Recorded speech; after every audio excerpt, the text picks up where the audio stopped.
Então a gente estava falando aqui dos 200 milhões que nós registramos no primeiro semestre, né, Su? E aí a gente tinha a questão do porque o primeiro dado, que é esse crescimento, que é 28% acima do que cresceu o ano passado, e a gente estava tentando mostrar quais são as razões. Teve gente que levantou o contrabando, que diminuiu, é uma das razões, as pessoas estarem tomando vinho em casa é uma das razões, e aí o que eu coloco da minha experiência de jornalista é que as pessoas estão bebendo também, que eu acho que é um tema que vai entrar daqui a pouco, estão bebendo vinhos mais simples, né? Talvez até porque você não está no restaurante, você não precisa pôr um rótulo bonito para aparecer bem na foto, vamos dizer assim. Teve gente que falou de duty free. Então, assim, tem uma série de razões que estão levando as pessoas a consumirem mais vinhos. Ó, o valor do ticket médio, daqui a pouco a gente entra nesse tema para, né, que tem alguém perguntando aqui. Então, assim, a gente percebe que são vários fatores que estão levando as pessoas a consumir mais vinhos, né, e esse número estrondoso de 200 milhões de litros. E aí eu pergunto para você, Felipe, assim, o que cresce?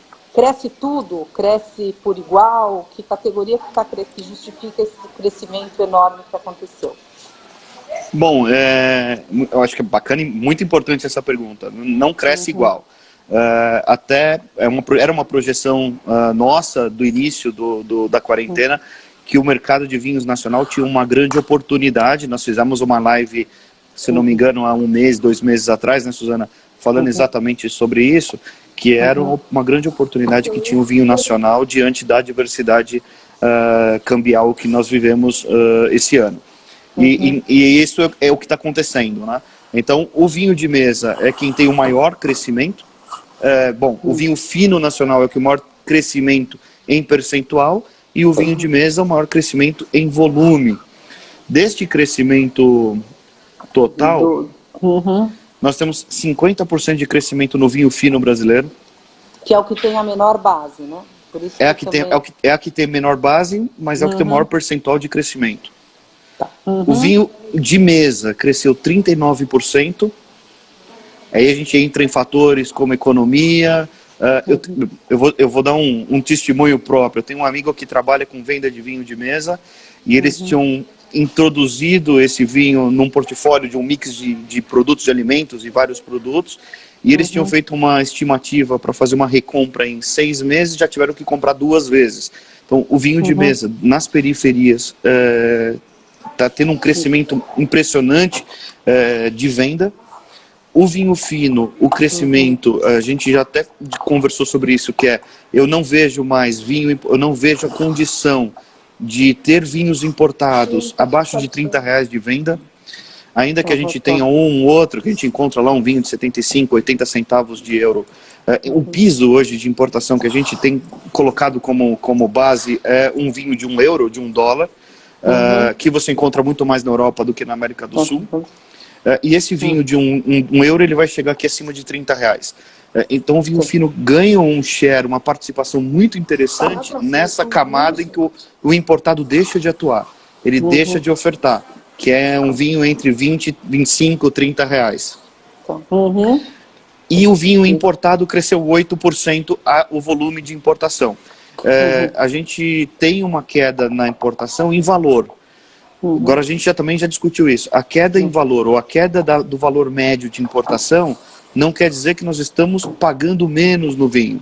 Quer dizer que nós estamos comprando por menos. Mas quando a gente faz a composição do câmbio, esse vinho chega mais caro aqui. Na média, o vinho importado está custando mais caro em reais, 15% em relação ao ano passado, mesmo com uma redução de preço médio. Então nós estamos pagando menos, mas quando a gente converte para o reais FOB, não estou colocando aqui estratégia de importação, se importa por um estado ou por outro, se tem um benefício, se tem um registro especial, regime especial, independente disso, o vinho importado está chegando mais caro ao Brasil. E com isso abre uma grande oportunidade para o vinho nacional, que é onde o vinho nacional tem ganho bastante share e participação de mercado. Então, vou recapitulando. Vinho de mesa cresce 39%, vinho fino cresce 50% e o importado cresce 8% no primeiro semestre. Tá. E nessa questão, uma das razões disso é que o vinho importado ele não consegue chegar num preço que o consumidor está comprando. E mesmo você comprando um vinho muito barato na Europa ou na Argentina, ele vai chegar num valor que fica mais caro do que o vinho brasileiro, e aí o consumidor está indo, ou está percebendo que ele pode consumir vinho brasileiro, que tem vinho brasileiro de qualidade que ele pode consumir, porque um preço mais competitivo. Não que nós não temos vinhos mais caros e bons vinhos brasileiros a ofertar. Que abre uma lacuna de oportunidade nesse vinho low price. Que a gente tem uma camada aqui na Ideal que a gente chama de low price, entre level, standard premium e super premium. Esse low price, que é o vinho que custa até $20 FOB, ele está ficando mais caro e abre uma lacuna. E esse low price na importação é 45% do volume que nós importamos. Então 45% de tudo que nós importamos no Brasil custa até $20 FOB. Esse vinho até $20 FOB, ele aumentou de valor quando ofertado ao consumidor final. Esse aumento de preço abriu uma lacuna para o vinho nacional ganhar participação. Então a gente tem mais espaço nas gôndolas, mais espaço de oferta, e o consumidor, que também sofre com o processo econômico, reduzindo o seu valor de compra desses vinhos, encontra no nacional uma oportunidade de boas ofertas. Tá, legal. E o espumante nisso? Porque o espumante sempre foi o grande carro-chefe de venda, né? E o que a gente estava vendo é que ninguém está abrindo espumante, né? O espumante tem o maior volume no Brasil vendido no segundo semestre. Tá. Né? Inclusive, mais no último quadrimestre do ano. É o maior período, a sazonalidade mais consumida de espumante no Brasil. A gente tem uma queda no primeiro semestre, devido principalmente o espumante estar atrelado a festividades. Então a gente tem menos ajuntamento de pessoas, menos festividades, a gente não está tendo casamentos, enfim. Então você tem uma redução do consumo de espumante, mas ainda assim, Suzana, eu fiquei impressionado. Eu estava imaginando uma queda maior do espumante. Nós temos uma queda, na verdade, de 2% no consumo. Quando a gente trata do consumo per capita no primeiro semestre. Nós consumíamos o ano passado, de janeiro a dezembro do ano passado, 146 ml por habitante maior de 18 anos, e depois eu vou explicar um pouquinho do porquê 18 anos. No Brasil, agora no primeiro, contando os últimos 12 meses, de julho de 2019 até junho de 2020, nós estamos com 0,143 litros, ou 143 ml. Isso dá uma diferença de 2% em relação ao consumo per capita. Como a base é menor, a redução na comercialização acaba tendo um impacto maior. Nós temos uma queda na comercialização de espumante especificamente. Deixa eu ver se eu acho aqui nos meus números. De 20% na comercialização de espumantes nacionais. E uma queda de 3% na importação. Lembrando que a importação, ela vem antes, ou seja, ela tem que antecipar o período de venda. Então, se é no segundo semestre, a gente tem um aumento da importação que começa agora em junho, em julho, para poder abastecer. Pensando no final de ano. Porque essa mercadoria tem que nacionalizar, tem que ir para o centro de distribuição, tem que ser catalogada, enfim, tem todo o trâmite operacional, mas esse produto vai chegar no segundo semestre ao consumidor final. Tendo em base que a maior venda é no segundo semestre, então nós temos dois cenários. Se a gente tem uma retomada, uma flexibilização da quarentena para o segundo semestre maior, e a gente tem uma possibilidade de retomar esse ajuntamento e essas comemorações, a gente vai ter um ano ainda de recuperação do espumante no segundo semestre. Se nós não tivermos isso e continuar fechada a quarentena, sem ajuntamentos, e nós tivermos uma vacina para o segundo semestre, o que é pouco provável que tenha, até o final do ano, nós teremos ainda um ano muito difícil e que deve aumentar essa queda do espumante para o segundo semestre. Tá. O consumo maior, até pela sazonalidade hoje, é do vinho em relação ao espumante. Tá. Agora, só para fechar uma coisa do espumante, a queda, como você falou, esperava uma queda maior do que foi. Então tem a questão do primeiro semestre ser menor o movimento, mas mesmo assim você esperava uma queda maior do que aconteceu. Então, a gente pode inferir que talvez essa ideia de que você não precisa beber espumante só em comemoração, as pessoas estejam começando a levar a sério, que é uma coisa que eu, por exemplo, faço muito. para mim, abrir espumante não é só para festa, né? É uma coisa que tem muito a ver com o nosso clima, tem a ver com o final de tarde, tem a ver... Isso, de alguma maneira, está virando um hábito, pode estar virando um hábito de consumo, senão a queda teria sido maior. Pode ser por aí? Sem dúvida. Antes do fechamento dos restaurantes, a gente comentou muito no começo desse ano, sobre o crescimento do consumo de espumante fora da sazonalidade do final do ano. Então, ainda usei como referência, vai num restaurante, olha as mesas, você sempre vai ver pelo menos uma taça de espumante, o que não se via algum tempo atrás. Então, o espumante passou a ser consumido em outros momentos, inclusive dentro de casa, inclusive em momentos diferentes do que era só de comemoração. Como um prazer de consumo. Então eu acho que faz todo sentido, por mais que nós não teremos talvez uma retomada tão forte de restaurantes e ajuntamentos no segundo semestre, com certeza a queda será muito menor do que a projetada inicialmente diante da quarentena. Por causa dessa mudança, talvez essa mudança de hábito de consumo. De hábito de consumo. Tá. Agora vamos entrar, eu vi, o Lanari perguntou, e é uma pergunta recorrente, quando você fala de consumo per capita, você usa, a Ideal calcula sempre os maiores de 18 anos. É assim no mundo todo? É só aqui? Por que você usa essa metodologia?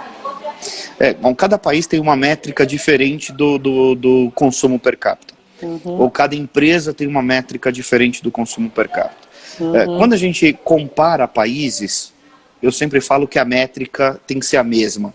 Ou seja, você não pode comparar uma métrica de um certo valor com uma métrica diferente de um outro valor, porque você tem distorção dos dados.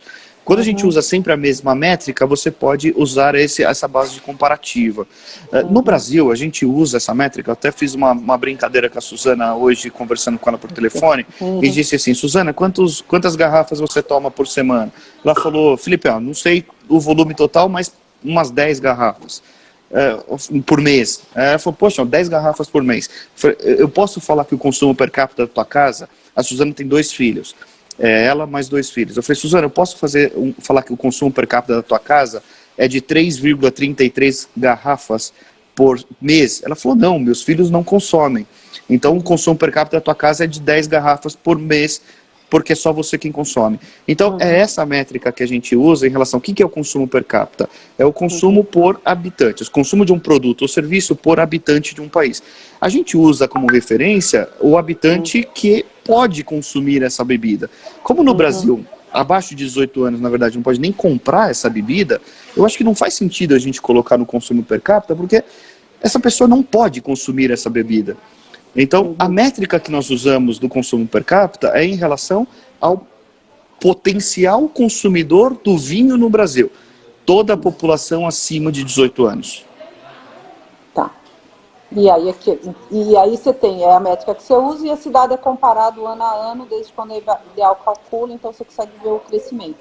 O Valdinei está dizendo que a OIV calcula maiores de 15 anos. Né? É porque outros países, você pode comprar essa bebida acima de 15 anos. Então, a métrica, na verdade, é a mesma. Mas, por exemplo, tem países que usa como referência o sellout, tem país que usa como referência a produção, tem país que usa referência os dados de comercialização e importação. Então, o que nos permite calcular hoje é a base de comercialização mais importação. Nós não temos o dado de sellout. E eu acho que realmente não faz sentido a gente apresentar um dado em relação a uma pessoa, uma criança que não pode consumir essa bebida. Então, por isso, esse fator do consumo per capita. Tá. E aí, vamos chegar ao consumo per capita. Éramos 2,13. E... Desculpa, Suzana, falhou para mim. Vamos lá. Eu falei, então vamos chegar ao consumo per capita propriamente dito, né? Desde que eu sou jornalista, eu me conheço, eu escrevo que o consumo de vinho brasileiro está beirando quase 2%, é 2%, é quase 2%. Começo do ano, a gente passou os 2%, 2,13% era o consumo per capita, certo? Felizes todos. Veio a desvalorização do real, ficou aquela questão, será que o consumo per capita vai cair, vai se manter em 2? E agora, né, aconteceu várias coisas e o consumo per capita está em Eu já posso responder essa pergunta? Já está na hora? Já está na hora. Então vamos lá. O consumo per capita, calculando os últimos 12 meses e usando essa métrica que nós discutimos, ele fecha o mês de junho com 2,37 litros por habitante. Quando comparado com os 2,13 litros que foi o fechamento do ano, nós temos um aumento de consumo em relação ao consumo do ano passado de 11%. Então, analisando os últimos 12 meses, consumo per capita no Brasil, usando a métrica acima de 18 anos, 2,37 litros por habitante. O que é interessante, o número que chama muito atenção é falando da pandemia. O mês de abril a junho, bom, vamos lá, o maior consumo per capita do Brasil está no segundo semestre. Então vou fazer uma comparação em relação aos dados do ano passado. Primeiro trimestre de 2019, 1,49. Segundo trimestre, abril a junho de 2019, 2,02. Julho a setembro, 2,44. Outubro a dezembro, 2,66. Janeiro a março de 2020, 1,63. Quando comparado com o primeiro trimestre de 2019, que era 1,49, já mostra um aumento de consumo. O que acontece no período de abril a junho, que nós estamos totalmente dentro da quarentena? O consumo per capita no Brasil vai para 2,8. Que é o mais alto até do que dezembro do final do ano passado. Foi 2,6. Tá, que é mais alto do que dezembro do ano passado, que foi 2,6. Esse número, para mim, é muito forte. E, de novo, nós estamos usando a mesma métrica de comparação. Felipe, independente, eu acho que tem que dividir pela população total, ou dividir pela população acima de 15 anos, a base de comparativa vai ser a mesma. O crescimento existe. A métrica que a Ideal usa acima de 18 anos. Bate 2,8 litros no período da quarentena. Esse número é incrível, Suzana. Esse número mostra que o brasileiro está tomando mais vinho no momento, mesmo em casa. Agora, esse número, ele mostra, assim, você pegou trimestre mostra que na quarentena e mostra um crescimento grande. Mas é possível a gente estimar, vai chegar a 3 no trimestre que vem, ou ainda tudo pode, é temerário essa afirmação? Bom, o número de 2,8 já é surpreendente, né, Suzana? Sim, eu acho. Já é um número que surpreendeu todas as nossas expectativas. Falar que esse número vai cair ou vai manter é muito difícil. Se mantém a quarentena, eu acredito que esse número continua crescendo. Se cai a quarentena, agora a gente tem uma mudança que é uma discussão muito forte que está tendo no mercado, né? A reabertura do restaurante. As pessoas vão voltar a consumir no restaurante, as pessoas vão continuar consumindo em casa, esse número muda, a gente sabe da precificação do espumante. Uma das coisas que a gente até conversou antes da quarentena, será que esse consumo aumentou porque as pessoas não consomem tanto vinho no restaurante, porque a precificação desse restaurante também é mais cara, esse vinho fica mais caro no restaurante e em casa ele consegue oportunidade para consumir esse vinho mais barato? Esse pode ser também um fator desse aumento de consumo. Mas o certo é tudo muito incerto daqui em diante, dependendo se vai ficar a quarentena, se vai sair a quarentena. A minha visão é que esse número vai manter. Não dá... O Rodrigo tá colocando um ponto muito interessante, que as ocasiões do consumo estão se ampliando. Eu concordo 100% com ele e coloco também que nós temos mais oportunidades de compra, ou seja, a gente tem mais canais de venda de vinho. Ampliou a venda de vinho por e-commerce, ampliou a oferta de vinho no supermercado, a gente surgiu o marketplace, a gente tem outros movimentos que faz com que esse vinho está chegando com mais facilidade ao consumidor final. Tá, isso é verdade. O meu, pois não está correndo as perguntas, eu tinha parado até quando você falou do Rodrigo, porque só para terminar o negócio do per capita, ele só faz uma ponderação que eu acho que é importante trazer, que a questão dele é assim, tudo bem, aqui no Brasil a gente está comparando, né, Ideal compara sempre alhos com alhos, não está comprando alhos com bugalhos, você compara sempre laranja com laranja. Mas que a OIV, quando compara nos diversos mercados, ela compara com a população total. Então, quando você for comparar o consumo per capita português, pela OIV, você tem que, comparando com o brasileiro, tem que fazer essa ponderação que aqui o indicador é acima de 18 anos, né? Acho que era isso que eu... Sempre que é ideal, faz essa comparação com outros países, a gente procura ter a mesma métrica. A ideal está entrando no desenvolvimento desse consumo per capita também em outros países. Logo, a gente vai começar a divulgar esse consumo per capita em outros países usando a mesma métrica. Né? A gente soltou agora há pouco tempo uma matéria falando das exportações portuguesas, enfim, a gente quer entrar nesse assunto em outros países usando a mesma métrica. Mas sim, quando a gente compara com a OIV, tem que usar a mesma métrica, porque não dá para falar que nós temos um consumo de 2,37 usando 18 anos, enquanto Portugal tem um consumo per capita usando a população total. Aí sim, quando faz essa comparação, tem que usar a mesma métrica. Tá, perfeito. Tem uma pergunta aqui, se dá, você consegue ver por faixa etária o consumo per capita ou não? Como a gente está tratando de importação e comercialização, a gente não tem essa, a gente trata do trade. A gente não consegue saber para qual consumidor esse produto está indo, então a gente não tem a gente não tem essa informação por idade. A gente tem essa percepção por canal de venda. Então a gente consegue perceber quanto está crescendo a venda no e-commerce, ou quanto está crescendo a venda no supermercado, quanto representa o supermercado, qual que é o tamanho do on-trade. Mas a gente não tem a informação por idade. Tá. Uma das perguntas que colocaram aqui também, Suzana, em relação a outras bebidas. A cerveja, por exemplo, a gente tem uma queda do consumo da cerveja de entrada. A cerveja mais básica. Mais simples, né? Mas a gente tem um crescimento da importação da cerveja premium.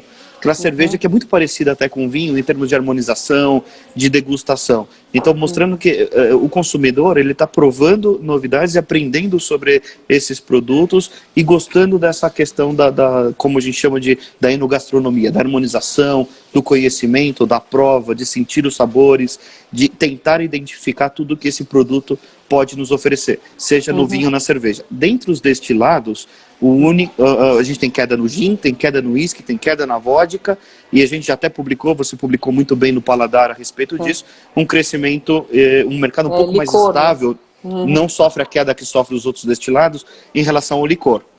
Mas o vinho é, sem dúvida, a bebida da quarentena. Né? No caso brasileiro, né? Não, no Brasil. No Brasil falando. Né? Agora, sobre faixa etária, assim, tudo bem, não é possível traçar a faixa etária, mas se a gente pensar que está vendendo mais vinho em e-commerce ainda é uma ferramenta que a população mais jovem usa, eu imagino, usa mais do que a população mais velha. Né?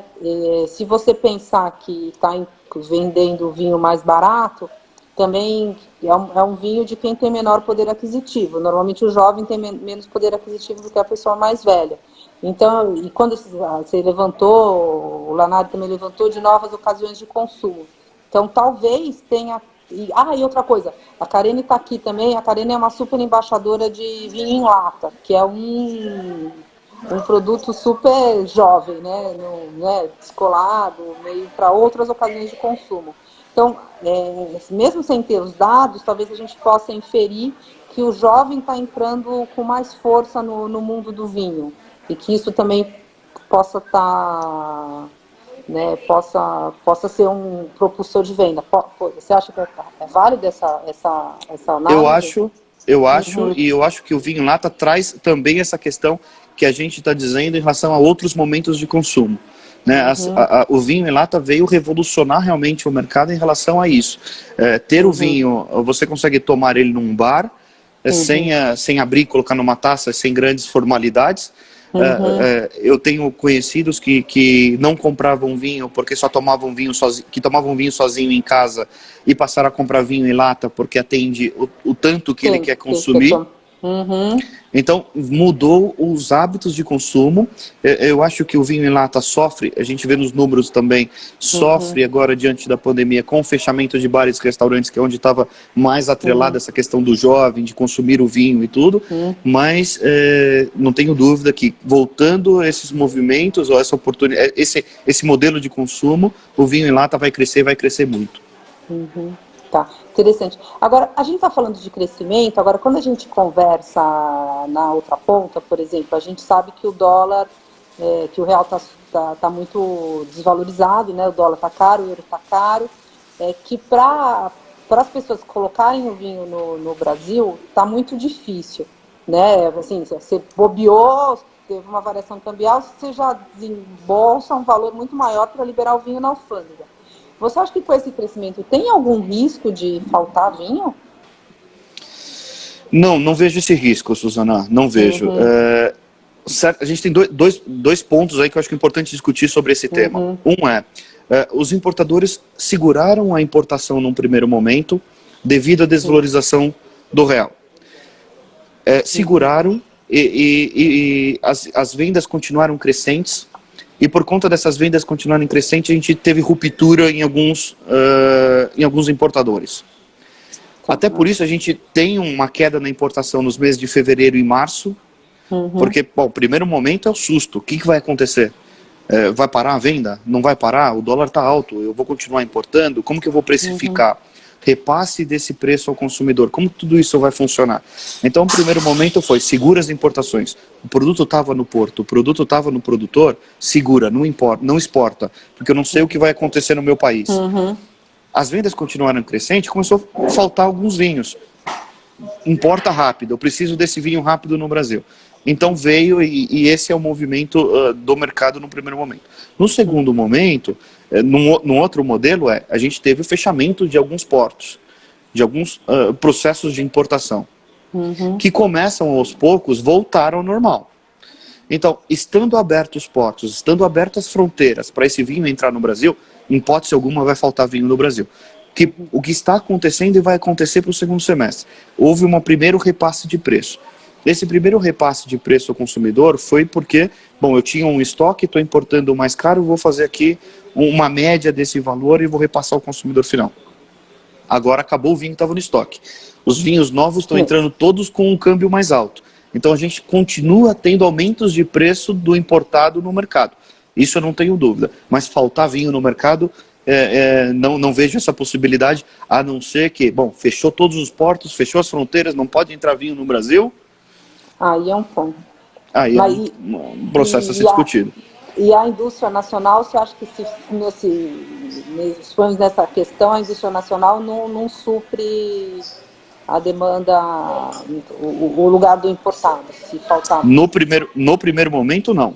O tamanho do consumo, até estou vendo o Sérgio, a gente discutiu exatamente isso numa live agora há pouco tempo.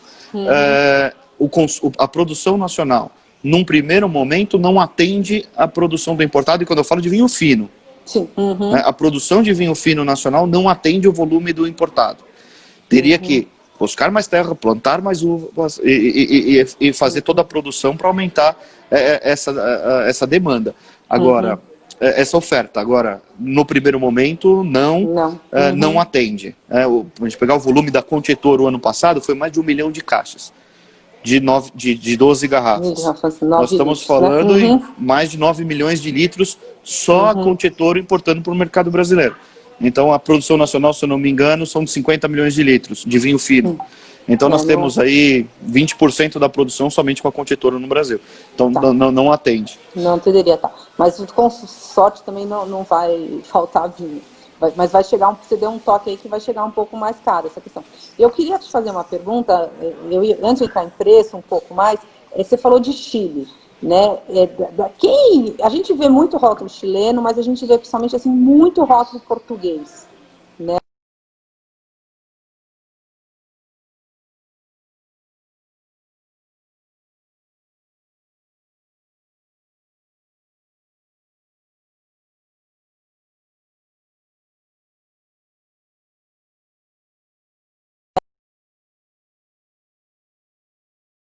As fronteiras não fecharão. Isso com certeza pode me responder se vocês estão me ouvindo, se caiu o Felipe ou se caiu eu?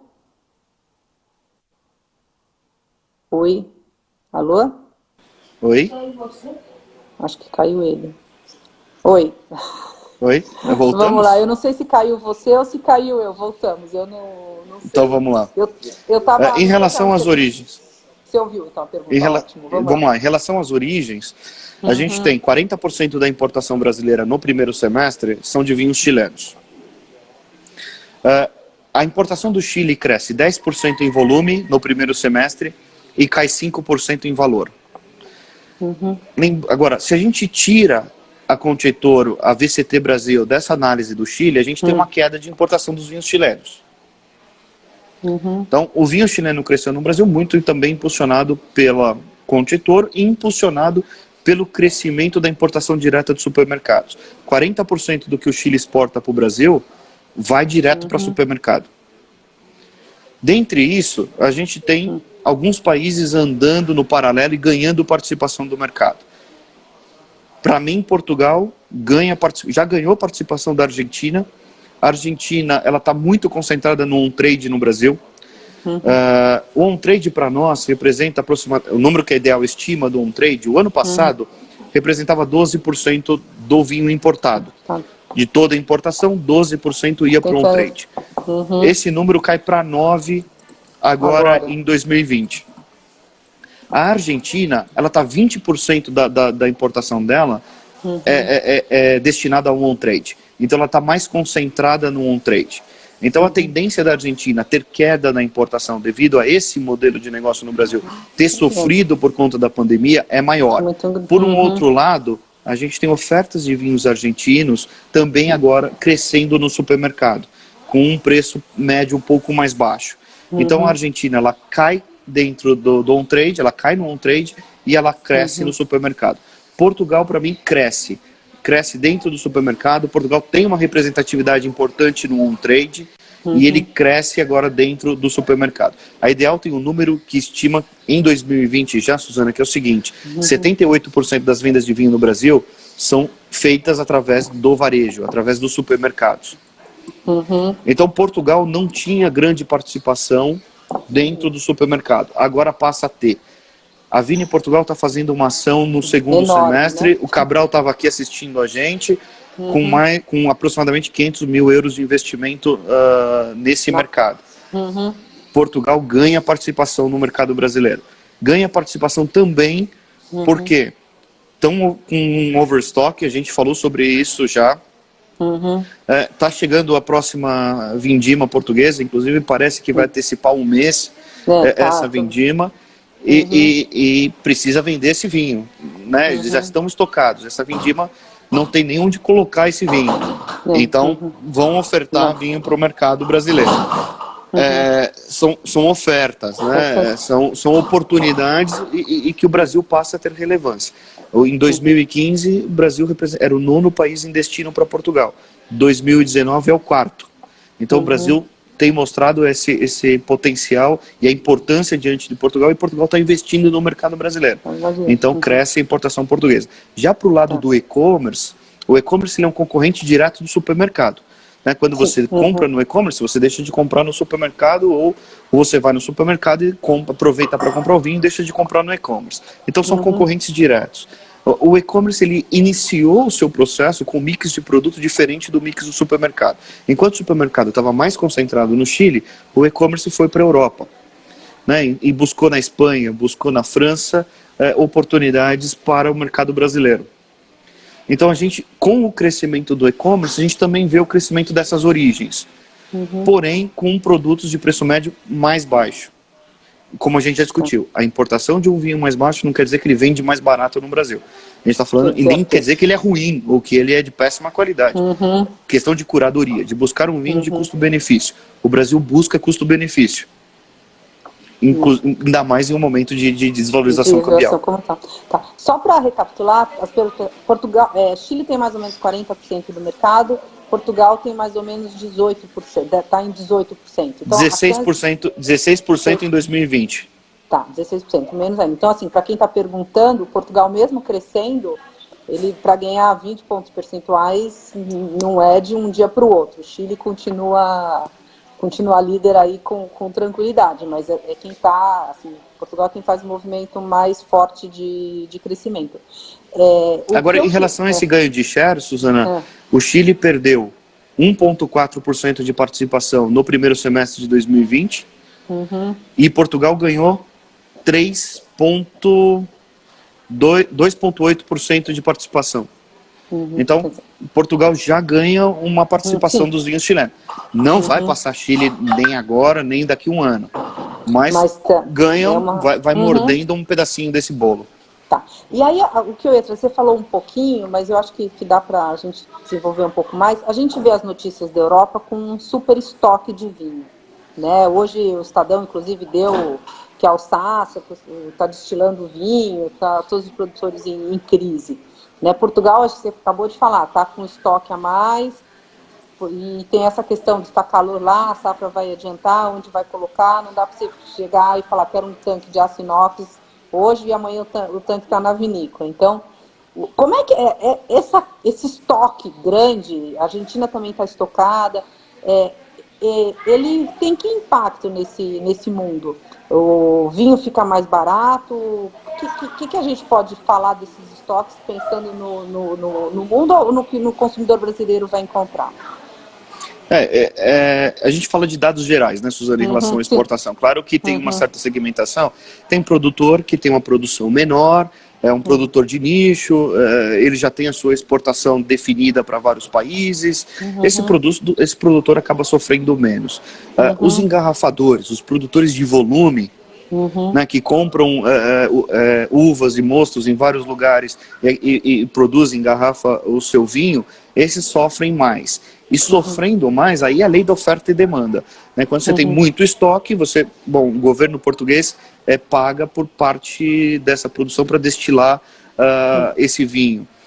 A gente sabe que tem também um governo, acho que se não me engano, pagando para destilar, para fazer vinho do Porto, para mudar o processo de produto, de produção, enfim. Exatamente. Agora, o que acontece é a lei da oferta e demanda. Você tem mais estoque, você precisa gerar esse estoque, e você pega um país emergente, um país que com crescimento, e faz uma oferta melhor. Então a gente tem notado sim uma redução do preço médio de importação de países com maior estoque. A América do Sul, ela possibilita menos essa negociação. A gente tem esse vinho de menor preço em Portugal e na Espanha. A lei da oferta e demanda. A gente tem sim ofertas de vinho mais barato. E de novo, essa oferta de vinho mais barato compõe a diferença cambial, mas ainda assim ela chega mais caro para nós do que o ano passado. Então nós estamos tomando um vinho mais barato, de custo mais baixo. Não vou dizer que nós estamos tomando um vinho de pior qualidade, nós estamos tomando um vinho de preço mais baixo. Não, que o câmbio está realmente, né, muito, muito desfavorável. Agora, a gente podia entrar um pouquinho mais em preço de vinho. Tiveram várias perguntas aqui sobre se a gente está bebendo mais barato. E eu lembro que no começo do ano a gente tinha um medo a taxa FOB estava 24 dólares FOB a caixa, que daria 2 dólares a garrafa na média. Então parecia que a gente ia para preço muito baixo e meio deu uma revertida nisso, né? Como é que está preço de vinho para entrar no mercado? Né? O preço médio do ano passado, Suzana, foi o preço médio de janeiro a dezembro do ano passado, em FOB dólar, era de 27,8 dólares por caixa de 9 litros, ou por 12 garrafas. A média de 2020 cai para 25,7. Porém, quando a gente coloca a diferença cambial, e eu estou falando de um câmbio nominal, não estou calculando aqui inflação, quando a gente coloca um câmbio nominal, era 27,8 em 2019, passa para 25,7 em 2020. O câmbio médio de 2019 foi 3,94. O câmbio médio em 2020 é de 4,92, até junho. Isso, quando a gente converte para reais, esse preço FOB, o preço do vinho, em média, está 15% mais caro. Quando a gente compõe isso na margem, a gente também tem uma diferença de margem em relação ao produto vendido no Brasil. Ou seja, não dá para trabalhar em 2020, não tem dado, não é possível trabalhar com a mesma margem que nós trabalhávamos em 2019. Então os importadores estão reduzindo a sua margem de ganho, o que é um problema, porque a margem do importador já é apertada. Então ele reduz ainda mais a sua margem para poder suprir ou atender a média de valor de mercado, que hoje do vinho importado no Brasil é de R$55 por garrafa. Se nós colocássemos 15% a mais, então seria 55 mais 15, mas o que acontece é que o mercado reduz um pouco a sua margem. Agora, além de reduzir a margem, o que está acontecendo no mercado brasileiro é a verticalização da distribuição. o encurtamento da cadeia de distribuição. Eu posso te garantir, Suzana, que hoje metade dos vinhos importados no Brasil já são vendidos direto ao consumidor final. Quer dizer, um supermercado traz, um e-commerce traz e vai direto ao consumidor. O importador vende direto ao consumidor final, através de loja, através de e-commerce, através de telemarketing, através do marketplace. Então, metade do vinho hoje importado no Brasil já é vendido direto ao consumidor final. E aqui fica uma projeção importante. O importador no Brasil que não tiver a venda direto ao consumidor final, aos poucos vai perdendo condição de atender o mercado brasileiro. Se tem um importador, alguém que está pensando em entrar no mercado brasileiro na nossa live, é importantíssimo ter a venda direta ao consumidor final. E hoje não dá mais para ter todos os ovos numa única cesta. Tem que diversificar essa distribuição. Tem que diversificar os canais de distribuição. A gente falou sobre o crescimento do supermercado. Também é muito importante frisar isso. Nós temos no Brasil hoje aproximadamente 400 supermercados com radar ativo para importação no Brasil. 350, 400 supermercados. Nós temos aproximadamente 65, 70 supermercados que fazem importação. Quando a gente tira a gente tem alguns supermercados, na verdade a gente tem algumas trades que fazem operação para grupos de supermercado. Então, quando a gente coloca esses supermercados fora dos grupos, nós estamos falando em aproximadamente 120 supermercados que fazem importação no Brasil. Quando a gente tem uma desvalorização forte do real, impulsiona a importação direta das grandes redes, que tem mais capital, que impulsionam e tem como bancar essa operação, esperando aí 3, 4 meses ou até mais tempo do que isso para poder fazer a diferença entre a importação e a venda. A importação, você tem que bancar essa importação, você tem que pagar os impostos quando chega no Brasil. Então, você tem que se descapitalizar para depois efetuar a venda. O que acontece nós temos um crescimento das grandes redes. As pequenas redes de supermercado deixaram de importar. Deixaram porque nem sempre tem esse fluxo de caixa disponível para isso. Então, por isso, nós temos dois movimentos crescentes no mercado brasileiro. Um é a importação direta. Outro é a distribuição por importadores que atendem supermercados no Brasil. Então, quando a gente fala do crescimento do supermercado, não é só a importação direta. Você tem também o modelo de distribuição. Não, e de todo jeito, assim, são formas de diminuir a cadeia do início ao fim e o vinho está mais barato. Agora, isso era uma tendência que a pandemia só acelerou ou é uma coisa que a pandemia criou? Eu tenho falado isso para meus clientes nos últimos 2 anos, Suzana. Não é uma tendência brasileira, é uma tendência mundial. O encurtamento da cadeia de distribuição é uma tendência mundial. A pandemia acelera esse processo. Imagina importadores que atendem só o on-trade. Esses estão sofrendo muito com a distribuição. Então, é muito importante que os distribuidores tenham hoje a visão de atuar no multicanal, visando o omnichannel, mas é muito importante que o distribuidor hoje no Brasil atenda a multicanais. Legal. O Rodrigo fez 2 prognósticos aqui que eu acho que é um pouco o que a gente falou. Eu vou até ler aqui, ó. Quando você toma sua água, que você está falando um monte aqui. Aproveitando aqui os prognósticos. 2 tendências estruturais. Maior diversificação de origem dos importados, sem um player tão dominante quanto hoje, que é o que a gente vê, né? O Concordo. Está nos 40, vamos devagar, cresce Portugal, você falou um pouquinho de Espanha, que vem crescendo aí no paralelo, né? Você vê uma... Né? Eu posso fazer só um parênteses em relação a isso? Claro. Não é nem a concentração só em mix de produto. A gente discutiu muito antes da pandemia, discutia que a gente tinha no Brasil hoje também em torno de 350 importadores ativos.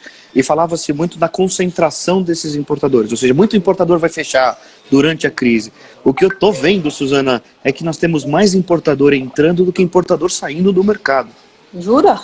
O que tenho recebido de ligação de empresas querendo investir, ou de pessoas querendo investir no mercado de vinho, investindo no mercado online, vendo o crescimento do mercado e buscando oportunidade dentro do nosso setor, muda um pouco essa questão da concentração também em poucos players. O que eu estou vendo é um crescimento da oferta de vinho em diferentes players com diferentes canais, o que tira a concentração de poucos. Ainda assim, nós temos 30 importadores que representam 80% do mercado. Agora, mas um parênteses em relação à origem e distribuição. Interessante isso. Até porque o Brasil devia ser os Brasis, né? A gente é muito grande. Você não muito. O cara que vende bem em Santa Catarina não vai saber vender bem em Amazônia, né? Ou é muito com raras exceções, é muito difícil, né? Então, e é verdade, a gente vê mesmo, já tem... Outro dia mesmo eu recebi um texto que era um importador de Manaus, eu falava, mas que ele quer falar, por que quer falar comigo? É interessante isso. E o outro ponto que o Lanari levantou, que eu acho que a gente falou no começo, e o dado, esse crescimento enorme dos 200 milhões de litros, deve muito a isso, que é o fortalecimento do vinho brasileiro, né? Que vem crescendo bem. Eu queria lembrar um número, que tem uma pessoa que perguntou, deixa eu só ver se eu estou... Que é quando a gente divide, faz o gráfico de pizza, entre importado e nacional, o nacional hoje é quanto? Quando a gente pega o nacional tudo. fino, o fino Não. nacional, o fino nacional 84% do mercado. Não, Perdão, não. o fino nacional 16% do mercado. E O importado em relação ao vinho fino 84% do mercado. Dentre isso, o importado ganha 4 pontos, perde 4 pontos percentuais, e o nacional ganha 4 pontos percentuais no vinho fino. No vinho fino, especificamente, 84% do mercado são vinhos importados, mas como nós falamos no começo da live, o vinho fino nacional cresceu 50% nos primeiros 6 meses do ano, enquanto o importado cresceu 8%. 8%. E a outra questão, quando a gente olha vinho sem classificar nada, quanto é? O vinho... O importado representa 32% do mercado, o de mesa 65% aproximadamente, eu não tenho esse número aqui, não, mas tá aqui, aproximadamente 65%. É 68 e 60, eu acabei de achar. Atual 68, mercado total, é o vinho de, né? Então, de mesa. Né? Então, assim, no mercado brasileiro ainda somos um consumidor, ainda não, somos um consumidor de vinhos brasileiros, né? O que tem é quando é o vinho vinífero ou quando é o vinho de mesa. Né? Só lembrando, Suzana, um ponto que até colocaram em uma outra live, que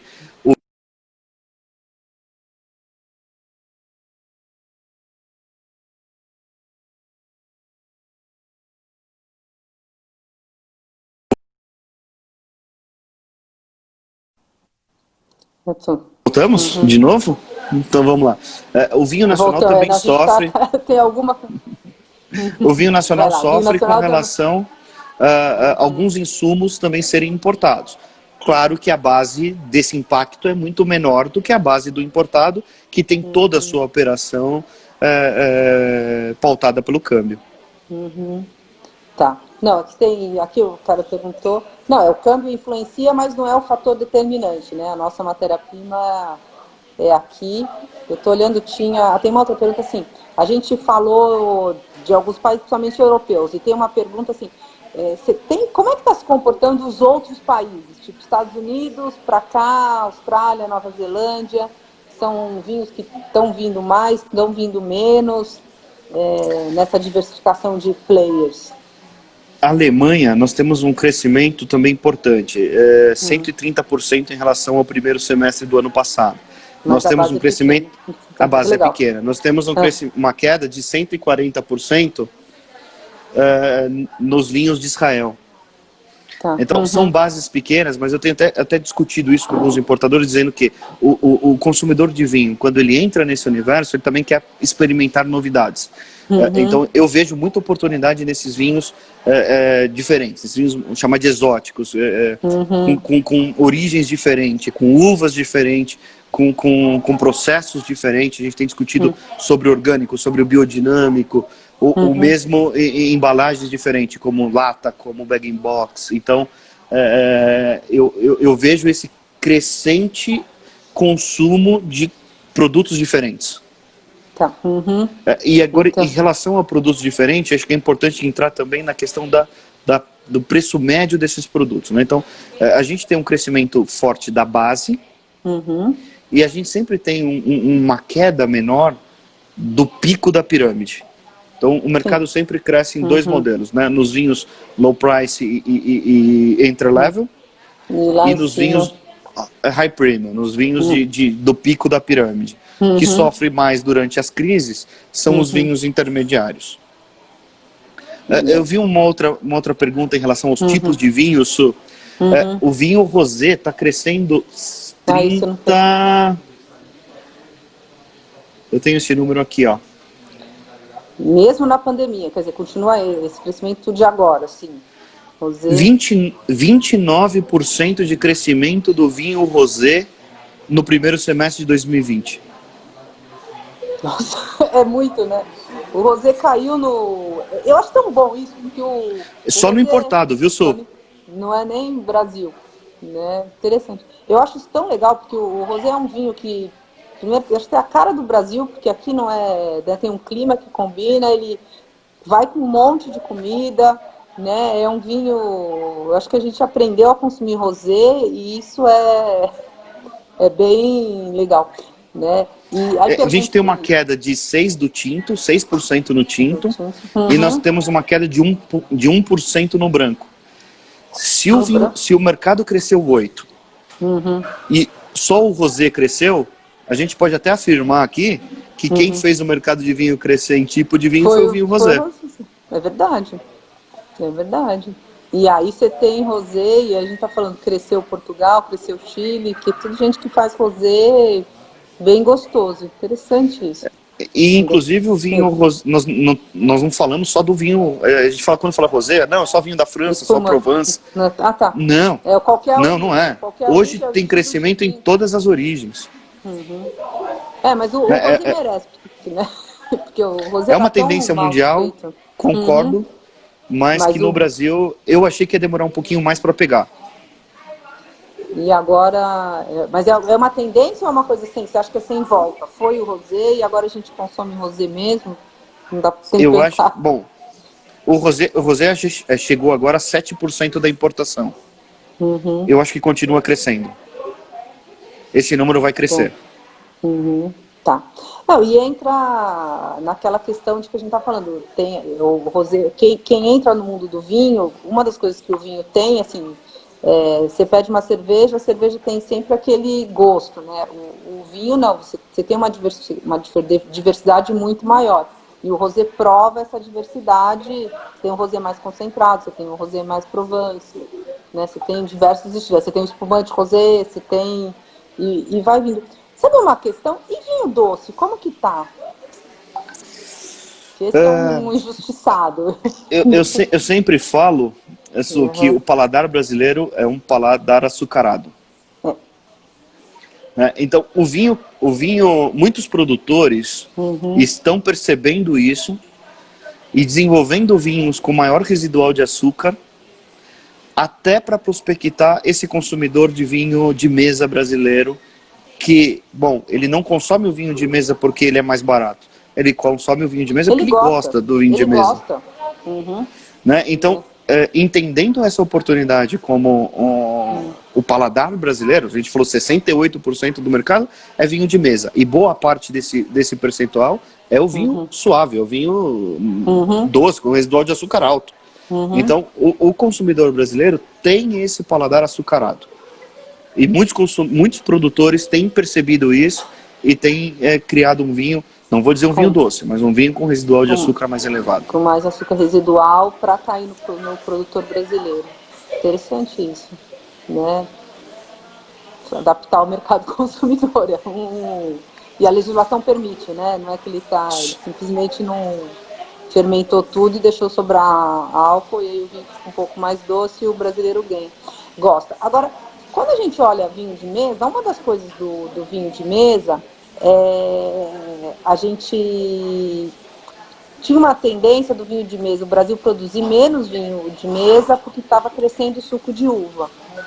Eu não sei se a Ideal tem como medir isso, mas esse interesse pelo vinho de mesa, ele pode esbarrar no suco de uva, no sentido, não, eu vou crescer no vinho, ou eu vou levar o produtor a ter que optar entre, essa uva eu ia direcionar para o suco de uva, eu vou melhor direcionar para o vinho de mesa. Tem alguma coisa por aí? Bom, isso já aconteceu. O fato do produtor ir para o suco de uva é porque no suco de uva ele encontrou melhor rentabilidade. Sim. Ele ganha mais dinheiro produzindo e comercializando o suco de uva. O que a pergunta eu acho que temos que fazer agora é o seguinte: com esse crescimento da oferta, com esse crescimento da demanda do vinho de mesa, será que esse consumidor que migrou parte da sua produção para o suco vai voltar a produzir vinho de mesa? Eu acho que é essa a relação. Porque o suco dá mais dinheiro, o suco dá mais rentabilidade.